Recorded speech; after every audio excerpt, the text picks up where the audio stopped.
పెళ్లి ఇద్దరు వ్యక్తులనే కాకుండా వారి కుటుంబాలను సైతం ఒక్కటి చేసే ఒక మధురగట్ట. అందుకే పెళ్లి అనేది ప్రతి ఒక్కరి జీవితంలో ముఖ్య పాత్ర పోషిస్తుంది. పెళ్లి విషయంలో అటు 7 తరాలు ఇటు 7 తరాలు చూసి మంచి సంబంధం ఫిక్స్ చేసుకుంటారు. అంతేకాకుండా పెళ్ళన్నాక అనేక ఆచారాలు, సాంప్రదాయాలు, సరదాలు, ఆటపాట ఇలా ఒక్కటేంటి అనేక కార్యక్రమాలుంటాయి. అయితే ఈ పద్ధతుల కారణంగా ఓ పెళ్లి వేడుకలో కొట్లాట చోటు చేసుకుంది. ఉత్తరాఖండ్కు చెందిన షబీర్ అనే యువకుడికి ఉత్తరప్రదేశ్కు చెందిన యువతితో గత శనివారం నాడు వివాహం నిశ్చయమైంది. అయితే పెళ్లి తర్వాత వివాహ ఆచారాల ప్రకారం చెప్పులు దాచడం అనే కార్యక్రమం జరగడం వారి సంప్రదాయం.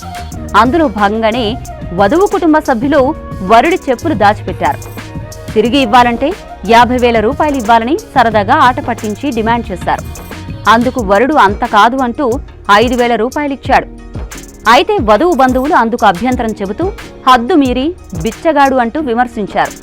దాంతో వరుడి బంధువులకు కోపం వచ్చి ఎదురు తిరిగారు. మాట పెరగడంతో ఇరు కుటుంబాలు ఘర్షణకు దిగారు.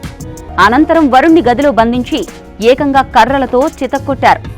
అంతటితో ఆగకుండా ఒకరిపై మరొకరు ఏకంగా పోలీస్ కేసులు కూడా పెట్టుకున్నారు. ఇక పోలీసులు ఇరు కుటుంబాలకు కౌన్సిలింగ్ ఇచ్చి సర్ది చెప్పి పంపించేయడంతో అంత సద్దుమణిగిందని ఊపిరి పీల్చుకున్నారు. ఏదేమైనా సరదా అనేది హద్దుల్లో ఉన్నంత వరకు బాగానే ఉంటుంది. హద్దు మీరితే ఇదిగో ఇలానే ఉంటుంది మరి.